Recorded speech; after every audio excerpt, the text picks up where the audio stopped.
दीपक चौरसिया के special edition में parliament से आपका स्वागत है।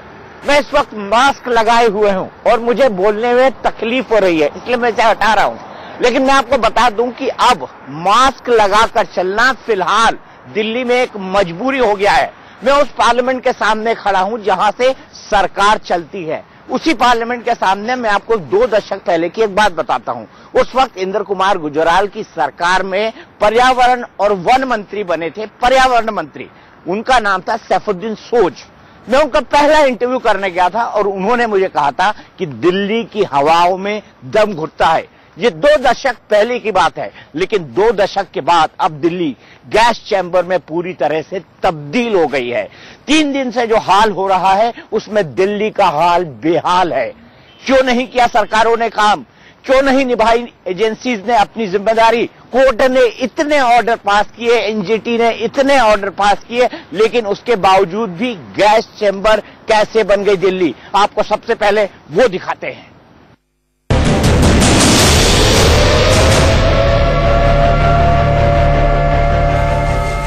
गैस चैम्बर बन गई है दिल्ली। दिल्ली एनसीआर में मेडिकल इमरजेंसी के हालात हैं। स्कूल बंद, ट्रकों की एंट्री बंद, कंस्ट्रक्शन भी बंद। 13 से 17 नवंबर तक ऑड इवन फिर से लागू। क्या बच्चे, क्या बूढ़े और क्या जवान, स्मॉग ने सबकी सांस बंदी कर रखी है। सांस लेना दूभर हो गया है, आंखों में जलन हो रही है। लोग घरों में कैद हो गए हैं, बच्चों का खेलना कूदना बंद हो गया है। लगातार तीसरे दिन भी दिल्ली एनसीआर के आसमान पर स्मॉग छाया है और ये हालात अगले 5 दिनों तक रहने वाले हैं। प्रदूषण रिकॉर्ड स्तर पर पहुंच गया है। प्रदूषण के 2 स्टैंडर्ड हैं, PM 2.5 और PM 10। दोनों ही लेवल 500 के पार जा चुके हैं। बुधवार को दिल्ली में एयर क्वालिटी इंडेक्स 478 था, जबकि पंजाबी बाग में 799 और आनंद विहार में 515 रिकॉर्ड किया गया। दिल्ली एनसीआर में स्मॉग से पैदा हुई भयावह स्थिति नासा की तस्वीरों में भी दिख रही है। नासा ने 7 नवंबर को सैटेलाइट से ली गई इन तस्वीरों को शेयर किया है। इन तस्वीरों में पाकिस्तान के लाहौर से लेकर पटना तक स्मॉग का असर दिख रहा है, लेकिन दिल्ली और उसके आसपास स्मॉग की सबसे मोटी परत दिख रही है। इस स्मॉग में कार्बन डाइऑक्साइड, कार्बन मोनोऑक्साइड और सल्फर ऑक्साइड जैसे खतरनाक गैसों का मिक्सचर है। अगर किसी इंसान के शरीर में कार्बन मोनोऑक्साइड की मात्रा बढ़ जाए तो ये जानलेवा भी हो सकती है। इस बीच दिल्ली स्थित एम्स के डायरेक्टर डॉक्टर रणदीप गुलेरिया ने गंभीर आशंका जताई है। उनके मुताबिक दिल्ली एनसीआर में बढ़ते पॉल्यूशन को देखते हुए 25 से 30 हजार मरीजों की जान को खतरा पैदा हो गया है। ये जो है ना, एक टाइप का साइलेंट किलर है। इसका डायरेक्ट इफेक्ट हम ये नहीं कह सकते, कोई टेस्ट नहीं है कि ये इंसान जो है एयर पोल्यूशन से मरा है। अगर आप डेटा देखें, जो दिल्ली वाले पेशेंट जिनकी सर्जरी होती है, उनके लंग्स ऑलरेडी काफी काले दिखाई देते हैं as compare to normal person जो रूरल इंडिया से आएगा, जिनके लंग्स पिंक होते हैं। इससे पहले जानकार बता चुके हैं कि स्मॉग की वजह से सिगरेट न पीने वालों के शरीर में भी हर दिन 20 से 30 सिगरेट जितना धुआं जा रहा है और ये धुआं एनसीआर में रहने वालों की जिंदगी लगभग 6 साल तक कम कर देता है। दिल्ली समेत पूरे उत्तर भारत में स्मॉग का कहर है। एक तरह की मेडिकल इमरजेंसी घोषित हो चुकी है दिल्ली और एनसीआर में। इसके बाद भी सरकारें आपस में तालमेल नहीं कर रही। दिल्ली एनसीआर की सरकार और एनसीआर की बाकी राज्य सरकारें आपस में बैठकर इस समस्या का समाधान नहीं निकाल रही। सब कर रहे हैं तो एक दूसरे पर टोपी transfer.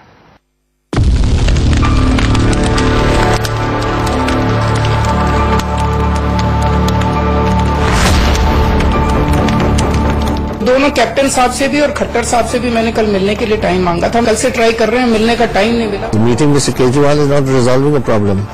I have written 3 letters to the prime minister asking raising this issue.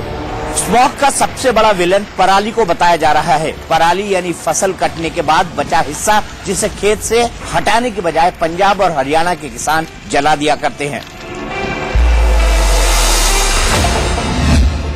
Delhi के मुख्यमंत्री अरविंद केजरीवाल ने इसके लिए हरियाणा और पंजाब की सरकारों को जिम्मेदार ठहराया। उनसे पराली जलाने वाले किसानों को रोकने के लिए कहा। दोनों ही राज्यों के मुख्यमंत्रियों से मिलने का समय भी मांगा, लेकिन कैप्टन अमरिंदर सिंह ने इसके लिए पाकिस्तान को जिम्मेदार ठहरा दिया और कहा कि केजरीवाल से मिलने का फायदा नहीं है। कैप्टन अमरिंदर सिंह ने इस मुश्किल का हल निकालने के लिए प्रधानमंत्री को भी चिट्ठी लिखी है। दूसरी तरफ केंद्र सरकार पॉल्यूशन के लिए इन सारे राज्यों को जिम्मेदार ठहरा रही है। दिल्ली के लोग परेशान है। दिल्ली का मुख्यमंत्री होने के नाते मेरा दायित्व बनता है कि मुझे कहीं भी जाना पड़े इसका समाधान निकालने के लिए मुझे जाना चाहिए। तो दोनों कैप्टन साहब से भी और खट्टर साहब से भी मैंने कल मिलने के लिए टाइम मांगा था। मेरा मकसद केवल ये था कि अभी अगर केवल वो लोग आवाज उठा रहे हैं तो उनकी आवाज में मैं भी अपनी आवाज साथ अगर करूंगा तो इससे उनकी भी आवाज को मजबूती मिलेगी। It starts from Pakistan, because all your winds are prevailing winds are all westerlies coming from the west to the east. So from Pakistan it comes to us. From us, all our contribution goes to Haryana, and from Haryana to Delhi, and so on and so forth. प्रदेश की सरकारों को भी, पंजाब की, हरियाणा की और दिल्ली की, उत्तर प्रदेश की सरकारों को भी हम एडवाइजरी जारी कर रहे हैं। इस बीच पंजाब में खुद अरविंद केजरीवाल की ही पार्टी के विधायक धान की फसल को जलाते हुए कैमरे में कैद हो गए। पंजाब विधानसभा में विपक्ष के नेता सुखपाल खैरा ने कहा कि वो किसानों के समर्थन में फसल जला रहे हैं, जिन्हें सरकार परेशान कर रही है। दरअसल पराली से बनने वाले भूसे को जानवर भी नहीं खाते, तो फसलों के बीच किसानों के पास 20 दिन का ही वक्त होता है। पराली को खेत से हटाने में समय भी ज्यादा लगता है और लागत भी करीब 5,000-6,000 रुपए प्रति बीघा, जबकि पराली जलाने में 100 रुपए का खर्च भी नहीं आता है। वहीं राजनीतिक वजह से शासन प्रशासन किसानों पर जोर जबरदस्ती से परहेज करता है। केंद्र सरकार अपनी तरफ से 2,000 रुपए प्रति बीघा देने को तैयार है, लेकिन हरियाणा और पंजाब की सरकारों के मुताबिक इतना काफी नहीं है। सुप्रीम कोर्ट, हाई कोर्ट और एनजीटी ने मिलाकर लगभग 44 ऑर्डर दिए हैं। 40 बार सरकारों की आपस में बैठक भी हुई है, लेकिन नतीजा है एक बहुत बड़ा शून्य, जिसका असर दिखाई दे रहा है। और अब दिल्ली कैसी हो चुकी है, ये आप मुझसे बेहतर तरीके से जानते भी हैं और महसूस भी कर रहे हैं।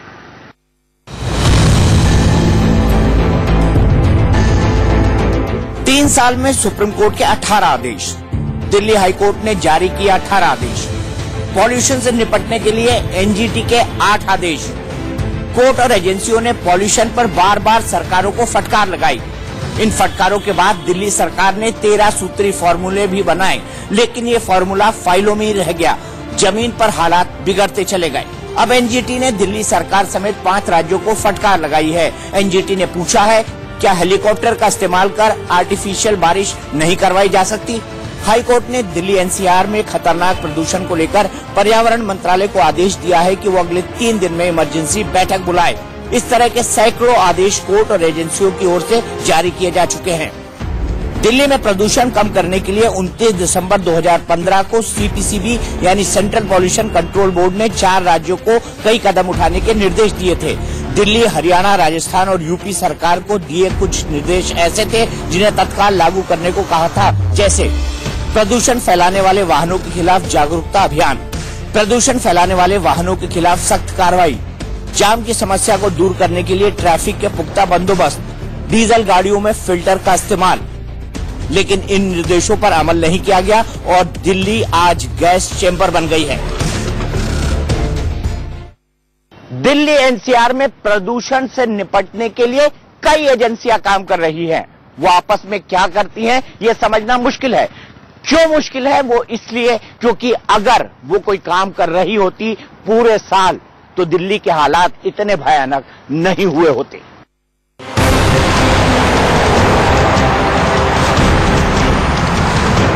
थर्टीन टू 17 नवंबर ऑड इवन लागू रहेगा।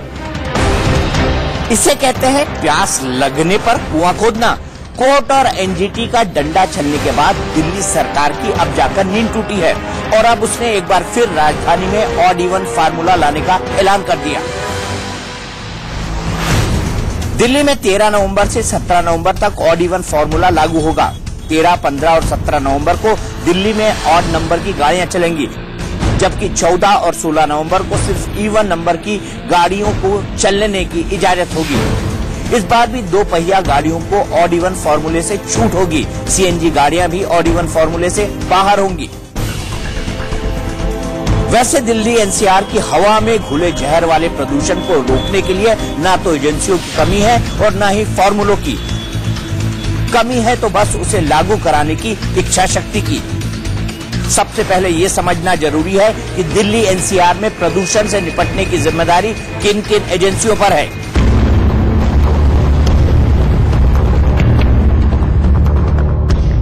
केंद्रीय प्रदूषण नियंत्रण बोर्ड यानी सीपीसीबी, दिल्ली प्रदूषण नियंत्रण बोर्ड यानी डीपीसीबी, इसके अलावा केंद्रीय पर्यावरण मंत्रालय और एनसीआर में आने वाले राज्य दिल्ली, हरियाणा, यूपी और राजस्थान की सरकारें, एनसीआर में आने वाले नगर निगम।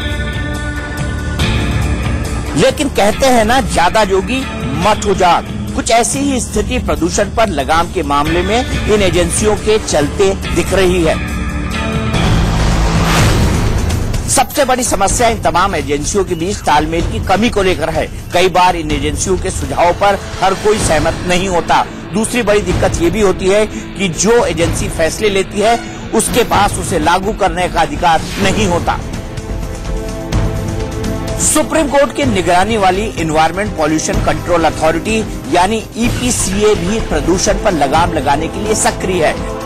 लेकिन दिल्ली एनसीआर में प्रदूषण की आपातकाल स्थिति से निपटने के लिए अब उसे भी ये कहना पड़ रहा है कि तमाम जिम्मेदार एजेंसियों के अधिकारियों को सड़क पर उतरना होगा।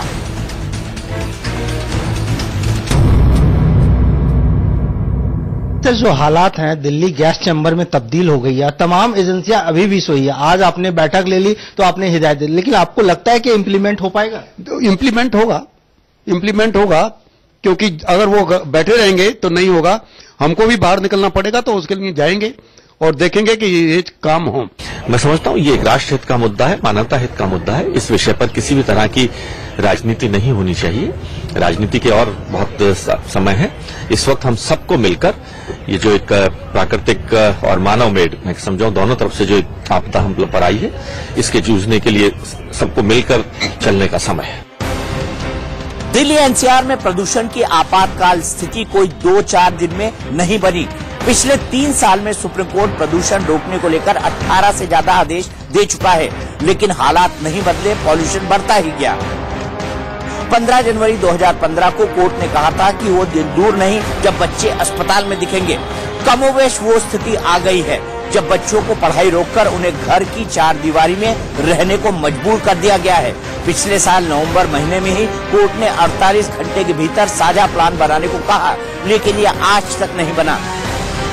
पिछले साल दिल्ली की केजरीवाल सरकार ने पॉल्यूशन रोकने के लिए 13 सूत्री फॉर्मूले बनाए थे, लेकिन इस पर अमल नहीं हुआ।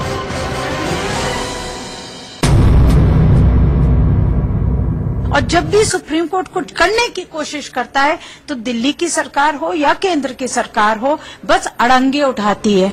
और आप ये सोच लीजिए कि जो भी कदम लेने की जरूरत है, जो काम करने की जरूरत है, पूरे साल सरकार कुछ नहीं करती और अब हाय तौबा हो रही है।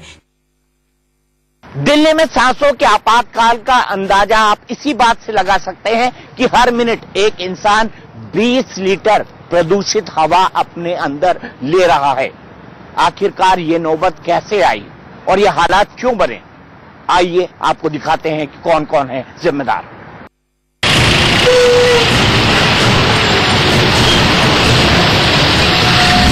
दिल्ली वालों के शरीर में हर मिनट घुल रहा है 20 लीटर जहर।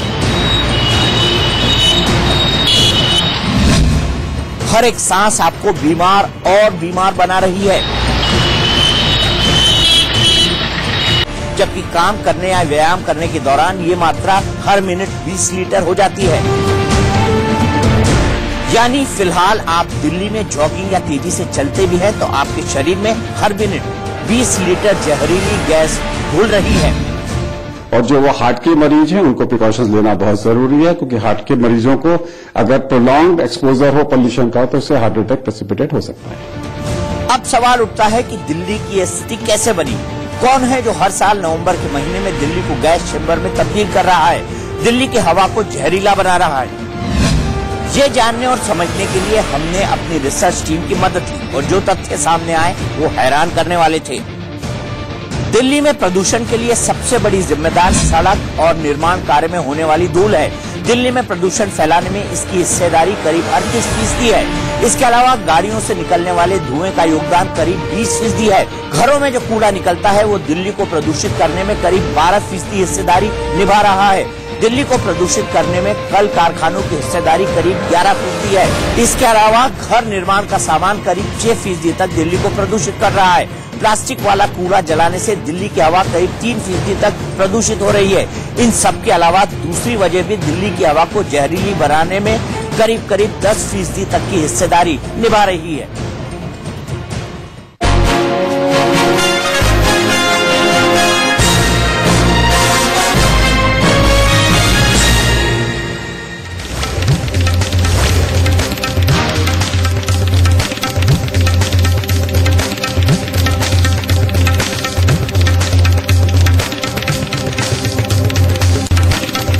प्रेजेंटेड बाय राजनिवास पान मसाला, महाराजा की पसंद। क्या पद्मावती को पाने के लिए खिलजी ने सारी हदें पार कर दी? क्या सचमुच किन्नरों का शौकीन था खिलजी? अलाउद्दीन की 21 अनसुनी कहानियां, रात 10 बजे प्रश्नकाल। आयु व आवश्यकता के हिसाब से Dant Kanti advance, aloe vera toothpaste, Dant Kanti medicated, fresh active gel, Dant Kanti junior तथा दंतकांति एडवांस मंजन तैयार किया।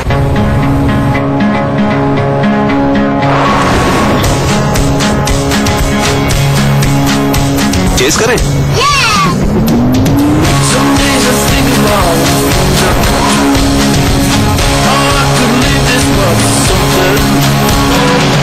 Introducing the all-new Ford EcoSport। अब आपके साथ है पावरफुल नई Ford EcoSport जो बनाए हर ड्राइव फन ड्राइव। Ford, कुछ अलग सी फैमिली वाली फीलिंग। हेलो, आपकी रातों को जगाने, आपके सपनों को सजाने मैं सुलू। दिल के बटन से फोन लगाइए।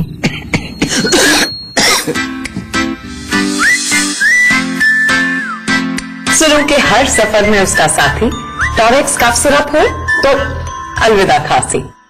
किचन किंग हो या गरम मसाला, पाव भजिया चंकी चाट मसाला, असली मसाले सच सच MDH। बड़े, तुझे पता है हम टीवी पे आ गए। हाँ तो अरे तो हम कूल हो गए ना। मतलब अबे मैं तो पैदा ही कूल हुआ था छोटे। और मैं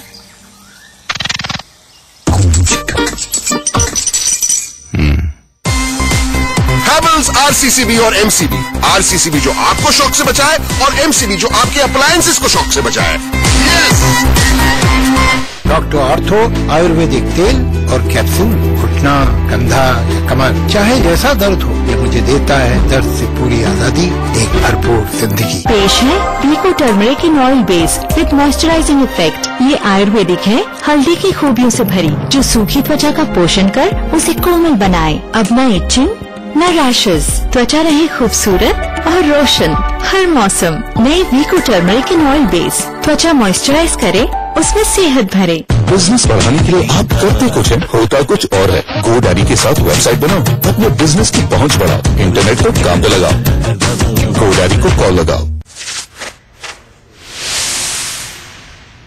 कैनवस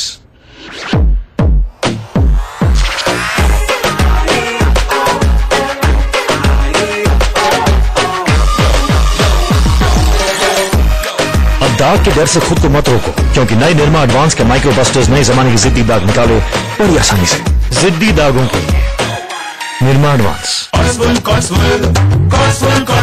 हीटर जैसी गर्मी देता, सर्दी में तुम पहनो कॉट्सवुल। सर्दी को जाओ भूल, पहनो लक्स कॉट्सवुल।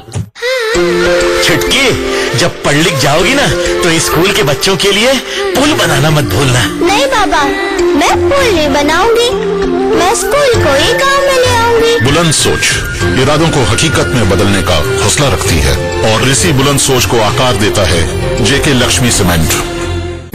गोदरेज नंबर 1 में है 3/4 हल्दी, चंदन और अन्य प्राकृतिक तत्व, जिससे मेरी त्वचा को मिले प्राकृतिक निखार। द नंबर 1 निखार असली मिया, असली मसाले सच। MDH यही है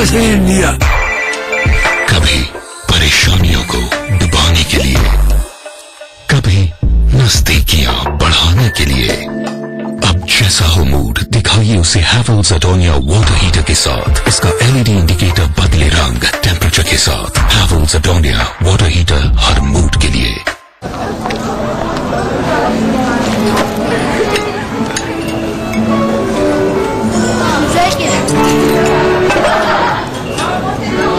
Bala, Keka, you have diabetes. Look what my doctor says. Hola, Keka, Salenda. You don't want to play? And what? You do? No. Try. Imagine getting your doctor's advice anywhere with Vodafone Diabetes Care. The future is exciting. Ready? क्या पद्मावती को पाने के लिए खिलजी ने सारी हदें पार कर दी? क्या सचमुच किन्नरों का शौकीन था खिलजी? अलाउद्दीन की 21 अनसुनी कहानियां, रात 10 बजे प्रश्नकाल।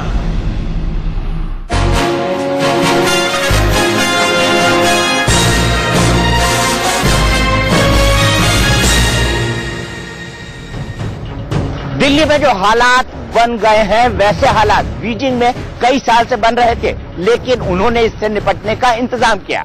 डोनाल्ड ट्रंप की विदेश यात्रा से ठीक पहले जब वहां स्मॉग पूरी तरह से भर गया तो चीन ने आपातकालीन कदम उठाते हुए वहां की हवा को साफ कर दिया। कैसे किया, कैसे होता है ये, आइए आपको दिखाते हैं।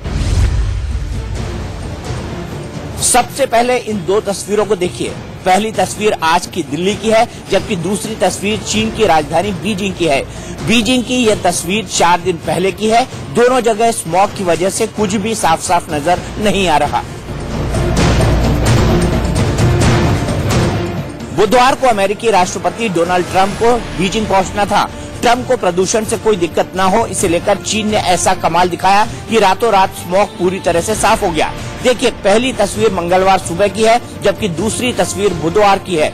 देखिए, जब अमेरिकी राष्ट्रपति डोनाल्ड ट्रंप बीजिंग पहुंचे तो आसमान पूरी तरह से साफ हो चुका था। स्मॉग का यहाँ नामो निशान नहीं था। अब बीजिंग से ठीक उलट दिल्ली की तस्वीर देखिए। बुधवार को दिल्ली एयरपोर्ट पर ब्रिटेन के प्रिंस चार्ल्स और उनकी पत्नी कैमिला पार्कर पहुंचे तो उनका पहला सामना स्मॉग से हुआ। फोटोग्राफर रॉयल जोड़ी की तस्वीरें निकालने की कोशिश करते रहे, लेकिन धुंध की वजह से उनकी तस्वीरें साफ नहीं आई। अब सवाल यह है कि चीन ने रातों रात ऐसा क्या कर दिया जो भारत में संभव नहीं हो पाया। देखिए, बीजिंग की सड़कों पर युद्ध स्तर पर ऐसे एंटी स्मॉग गन का इस्तेमाल किया गया। एंटी स्मॉग गन के इस्तेमाल से पानी की बौछार की गई और डस्ट पार्टिकल्स नीचे आ गए। इसके अलावा ट्रंप के दौरे से पहले प्रदूषण कम करने के लिए चीन ने गाड़ियों और कंस्ट्रक्शन पर अस्थायी रोक लगा दी। इसके बाद स्टील, सीमेंट और कोयला उद्योग से जुड़ी कंपनियों के प्रोडक्शन पर अस्थायी रोक लगा दी। दूसरे शहरों से आने वाली गाड़ियों पर रोक लगा दी गई और लोगों से कहा गया कि वो पब्लिक ट्रांसपोर्ट का इस्तेमाल करें। इन उपायों के जरिए चीन ने चंद घंटों के भीतर 25% प्रदूषण कम कर दिया। नतीजा ये हुआ कि एक दिन पहले तक धुंध में गिरी बीजिंग में अगली सुबह जब राष्ट्रपति ट्रंप पहुंचे तो खुले आसमान के साथ उनका स्वागत किया गया।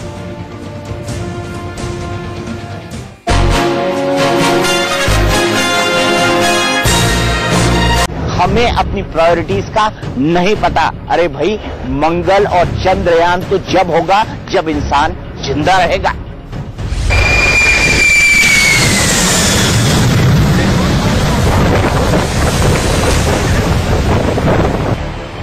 दिल्ली और दिल्ली के आसपास फैले स्मॉग से निपटने का तरीका वही है जो चीन और ब्रिटेन ने अपनाया।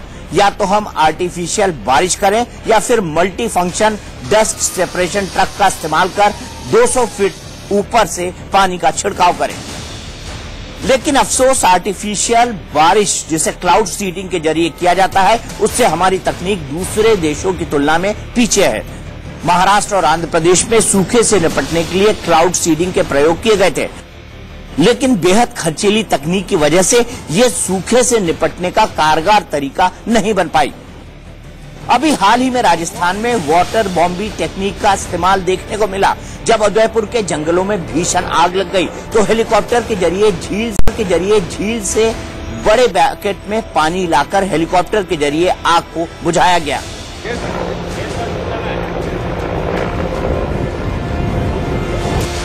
दिल्ली में स्मॉग के इस खतरे को हम राजस्थान में इस्तेमाल की गई बॉम्बे टेक्निक से भी कम नहीं कर सकते, क्योंकि इसके लिए ऐसी झील चाहिए जहां से पानी लिया जा सके। दिल्ली के इर्द गिर्द यमुना है और यमुना का पानी इतना गंदा है, इसे छिड़क दिया गया तो प्रदूषण से कम और इस पानी की बीमारी से ज्यादा लोग मारे जाएंगे। हैरानी तो तब होती है जब आंकड़े ये कहते हैं कि पिछली आधी शताब्दी से लगभग 50 देश क्लाउड सीडिंग तकनीक का उपयोग कर रहे हैं और चीन इस तकनीक को इस्तेमाल करने में सबसे आगे है। लेकिन इस मामले में हम कहीं नहीं टिकते। मंगलयान और चंद्रयान में जरूर हम दुनिया को टक्कर देते हैं, लेकिन इंसानों की जिंदगी से जुड़ी इन तकनीक को बढ़ावा देने की दिशा में हम बहुत पीछे हैं। इतने पीछे कि हम घरों से निकलने वाले कूड़े का मैनेजमेंट नहीं कर सकते। कूड़ा डिस्पोजल का हमारे पास कोई प्रॉपर सिस्टम नहीं है। दरअसल इन सब के पीछे पॉलिटिकल विल भी बड़ी वजह है। दिल्ली सरकार और एमसीडी के बीच फंड को लेकर होने वाली लड़ाई जग जाहिर है। कर्मचारियों को समय पर तनख्वाह न मिलने की वजह से चाहे जब दिल्ली की सड़कों पर कूड़े का ढेर लग जाता है। पिछले महीने अक्टूबर में ही गाजीपुर लैंडफिल साइट पर भीषण आग लग गई थी। इस आग को बुझाने में फायर विभाग के पसीने छूट गए। धुएं के गुबार से पूरे इलाके का दम घुट गया, लेकिन इतना सब होने के बाद भी हमारे पास ऐसी कोई व्यवस्था नहीं थी कि हम हालात से तुरंत निपट सके। मैं ये मास्क इसलिए नाक पर नहीं लगा रहा हूँ, जो लगाना जरूरी है, क्योंकि मुझे आपसे बात करने में तकलीफ हो रही है, इसलिए कुछ देर के लिए ये मास्क मैंने हटा दिया। लेकिन दिल्ली में वैसे ही हालात बने हैं जो 1952 में लंदन में बने थे। उसमें कई हजार लोगों की मौत भी हुई थी, लेकिन लंदन ने उससे सबक लिया, हमने नहीं लिया है। अब ऐसे में आप क्या एहतियात बरतें, यही हम आपको दिखाते हैं।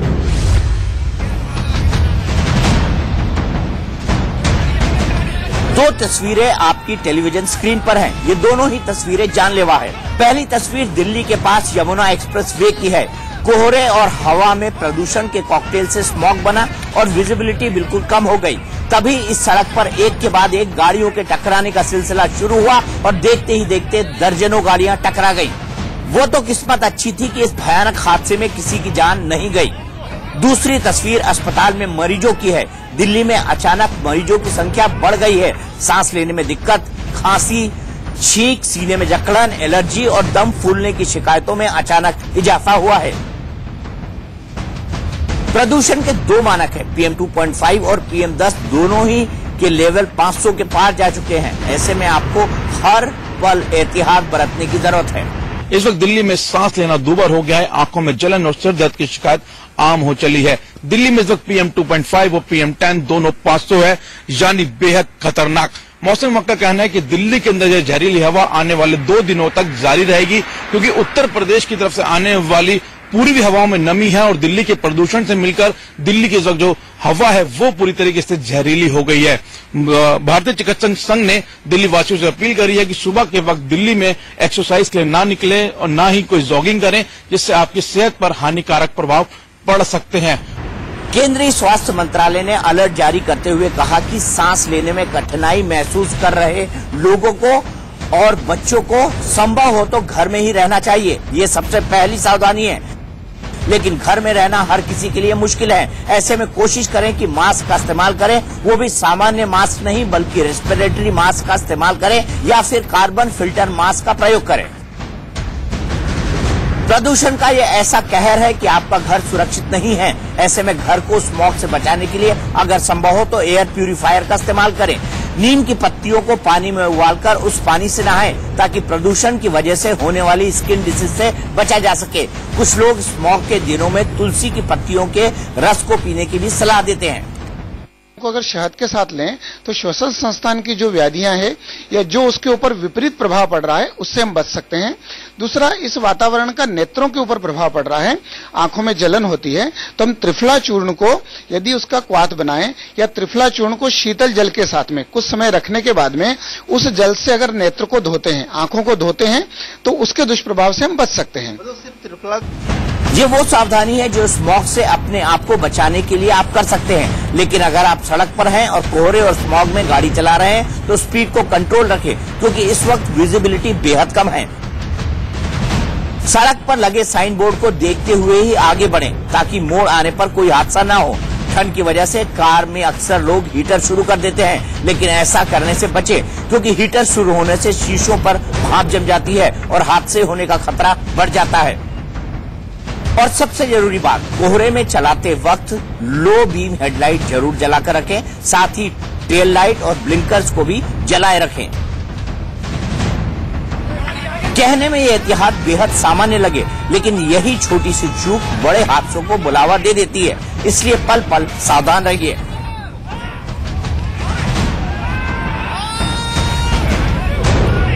आपको बताना चाहेंगे ये कोहरा नहीं है, ये दिल्ली में फैली हुई जहरीली हवा की एक धुंध है जो इस वक्त दिल्ली के वातावरण को काफी प्रदूषित कर चुकी है। ये तो हमें मौजूद है, हमें सांस लेने में तकलीफ हो रही है, बोलने में काफी दिक्कतें हो रही हैं और आंखों में जलन हो रही है। और दिल्ली ट्रैफिक पुलिस की ने एक अपील करी है लोगों से। उनका कहना है कि बढ़ती हुई धुंध में हादसे भी हो सकते हैं, इसलिए लोगों से अपील है कि अपनी वाहनों की गति को धीमे गति पर चलाएं, आगे वाले वाहन को देख के चलें, अपनी जो हेडलाइट्स है उसको लो बीम पे रखें, पार्किंग लाइट्स को जला के चलें, जिससे हादसों से आप बच सकते हैं। वाहन चालकों को इस वक्त काफी दिक्कतों का सामना करना पड़ रहा है और दिल्ली के जो भारी हिस्से हैं वहां पे बताया जा रहा है कि विजिबिलिटी इस धुंध ने 0 मीटर तक कर दी है। कैमरामैन वीरेंद्र मौर्य के साथ मोहित ओम, दिल्ली, इंडिया न्यूज। आज से 3 दशक पहले अपने गांव में रहते हुए मैंने कभी नहीं सोचा था कि पानी को खरीद के एक बोतल में पीना पड़ेगा, लेकिन अब तो ऐसा लग रहा है कि हवा भी खरीद के लेनी पड़ेगी।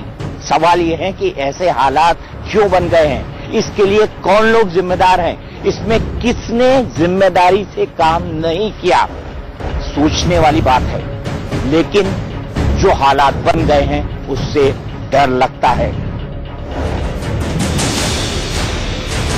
वक्त के साथ दिल्ली रहने के लिहाज से खतरनाक होती जा रही है। एक रिपोर्ट कहती है कि अगर ऐसा ही प्रदूषण रहा और इसे कम नहीं किया गया तो देश की राजधानी दिल्ली में लोगों की उम्र भी 6 साल कम हो जाएगी। ये तस्वीरें देखिए, मास्क लगाए लोग जहर होती दिल्ली की सड़कों पर जिंदगी को किस तरह बचाते फिर रहे हैं। जरा सोचिए, ये कैसी दिल्ली बना दी हमने। आप बताएं सर, इतनी मुश्किल से ड्यूटी कैसे कर पाते हैं आप? प्रदूषण है इसीलिए आपने लगाए हुए हैं? ये प्रदूषण का लेवल काफी समाचार पत्रों में हम पढ़ रहे हैं, इसका लेवल काफी खतरनाक लेवल पे पहुंच गया, इसलिए लगातार हम मास्क लगा के ड्यूटी कर रहे हैं। इसमें हमें काफी इसमें राहत मिल रही है पॉल्यूशन से, और फिर भी हमें ड्यूटी करना पड़ता है क्योंकि आज अभी फेस्टिवल का टाइम चल रहा है। इसमें बिना मास्क के ड्यूटी करना कितना मुश्किल है? बहुत ही इसमें मुश्किल है, हमारा लगातार हम कफ और खांसी से परेशान हो जाते हैं। अब बाजार में फुटपाथ पर गोलगप्पे नहीं मास्क बिक रहे हैं। अब लोग खुली हवा में आइसक्रीम नहीं खा रहे हैं, बल्कि चेहरे पर शुद्ध हवा के लिए मास्क लगाए घूम रहे हैं। सांसों का सुकून घर में भी नहीं है, घर के अंदर भी हवा जहरीली हो चुकी है, जिससे एयर प्यूरिफायर की डिमांड बढ़ गई है। लोग अपनी जान बचाने के लिए अब एसी, फ्रिज, टीवी के साथ एयर प्यूरिफायर भी खरीद रहे हैं और घर की हवा को शुद्ध कर रहे हैं। दिल्ली में पॉल्यूशन अपना रिकॉर्ड तोड़ रहा है, लगातार बढ़ता जा रहा है। चिंता जता रहे हैं सब लोग और एडवाइजरी जारी की जा रही है कि जब भी आप अपने घर से निकलें तो ये मास्क लगाकर निकलें। और बाजार में बहुत तरीके के मास्क आ रहे हैं, अब तमाम कंपनियां बना रही हैं और सुविधाएं तो है इससे, लेकिन किस तरीके के मास्क का इस्तेमाल करना चाहिए ये भी जान लेते हैं। मैम, ये 2-3 तरीके के मास्क आपके पास मुझे दिख रहे हैं, तो किसकी जरूरत ज्यादा है और कौन सा फायदेमंद रहेगा इस वक्त? इस टाइम फिल्टर वाला अगर मास्क लगाएंगे तो जो एयर है वो ठीक से क्लियर साफ होके आएगी, और दूसरा लगाएंगे तो सेफ्टी तो उसमें भी है, पर आपको जिस पे ठीक लगे। मैम, तो ये फिल्टर वाला ये वाला मास्क है जिसपे व्हाइट फिल्टर वाला 3M लिखा हुआ है। हाँ जी। अच्छा, ये जो दूसरा है इससे फिल्टर, इसमें फिल्टर है? ये भी फिल्टर है। ये जो है ये भी फिल्टर है, ये भी फिल्टर है, और ये 6 लेयर है, उससे बेटर ये है आपका। इसमें 6 लेयर है, तो यानी कि जो हवा हम लेंगे, जो सांस हम लेंगे, वो पूरी तरीके से छनकर इसमें आएगी। इसकी जो 6 लेयर आप बता रहे हैं, इसकी कीमत क्या है? इसकी कीमत 350 है आपका। ये वाला जो मास्क आप मेरे हाथ में देख रहे हैं, इसमें कई लेयर बनाई गई हैं जो छनकर आपके पास आपको ऑक्सीजन देंगी, ताकि प्रदूषण जो है वो आपके अंदर तक ना जा पाए। लेकिन इसकी जो कीमत है वो 350 रुपए है। इसके अलावा ये है, ये कितने का है? 125 ये है आपका। क्या काम इससे भी चल जाएगा? इससे भी चल जाएगा, ये भी फिल्टर है आपका, सब कुछ है। ये भी है आपका 150 का ये है। ये 150 रुपए का है। 150 का ये है आपका। अच्छा, मैं देख रहा हूँ कि कुछ लोग ये ब्लैक वाला लगा के चल रहे हैं या ये बिल्कुल बहुत सिंपल सा लगा के चल रहे हैं, इससे कुछ होगा क्या? इससे थोड़ा बहुत तो होगा ही, मतलब थोड़ा बहुत वो ऐसी जैसे आपने अपने हैंकी का इस्तेमाल कर लिया। हैंकी का इस्तेमाल। और ये ब्लैक वाला ये है, ये काम करेगा। आलम यही रहा तो एक दिन ऐसा भी आएगा जब हवा भी बिकेगी। जैसे ऑक्सीजन के सिलेंडर होते हैं वैसे ही छोटे छोटे सिलेंडर साथ हवा लेकर चलेंगे लोग, और पानी भी बिकेगा। ये हमने सोचा नहीं था। वैसे हवा भी बिकेगी और हम और आप खरीदेंगे।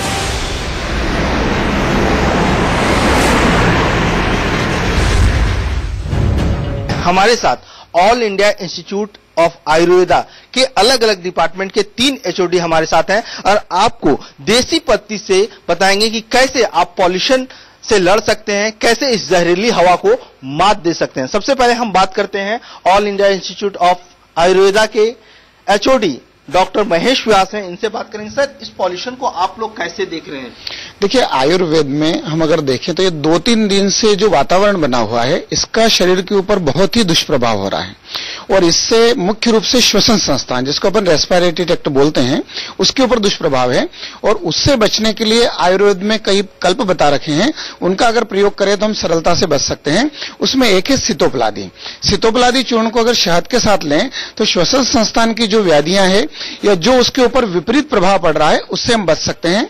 दूसरा, इस वातावरण का नेत्रों के ऊपर प्रभाव पड़ रहा है, आंखों में जलन होती है, तो हम त्रिफला चूर्ण को यदि उसका क्वाथ बनाएं या त्रिफला चूर्ण को शीतल जल के साथ में कुछ समय रखने के बाद में उस जल से अगर नेत्र को धोते हैं, आंखों को धोते हैं, तो उसके दुष्प्रभाव से हम बच सकते हैं। साथ ही थोड़ा सा इसमें श्वास की तकलीफ या कफ आदि हो जाता है तो उसके लिए दिन भर अगर हम गर्म पानी पिए, उष्ण जल का अगर सेवन करें तो भी हम इससे बच सकते हैं। साथ ही आयुर्वेद में बताया गया है त्रिकटु, जो हमारे घर में होता है, सौंठ, मरीच और पिपली, इनका पाउडर बना करके थोड़ा पानी गर्म करके उस पानी में त्रिकटु मिला करके उस पानी को भी अगर हम दिन भर पीते हैं तो वो शरीर के लिए, स्वास्थ्य के लिए एकदम अच्छा है। नाक के थ्रू ही इन्फेक्शन या नाक के थ्रू ही एक अंदर जाता है, इसको रोक सकते हैं। घी, छोटे बच्चे तेल इरिटेंट थोड़ा सा मुश्किल होगा तो उस जगह पे आप घी लगाइए। घी का ज्यादा नहीं, 2 बूंद लगाया, दोनों नाक में लगाना है। इसके साथ साथ हल्दी वाला दूध लेना रोज। खाने पीने में जो सीजन वेजिटेबल्स है, सीजनल फ्रूट्स है, ऐसे चीजों को ज्यादा लेना और फ्रेश गरम गरम खाना है। आसन को अपना जो चेस्ट एक्सपैंडर्स हम लोग बोलते हैं, जहां जो है कि अपने चेस्ट को एक्सपैंड करने वाले आसन है, ये भी लाभकारी रहते हैं, रेस्पिरेटरी सिस्टम को स्ट्रांग करते हैं। इस वक्त तो लोग बाहर नहीं जा सकते एक्सरसाइज करने के लिए, वैसे में कर सकते हैं। हाँ, हम अपने घरों में जो है कि ये एक्सरसाइजेस कर सकते हैं।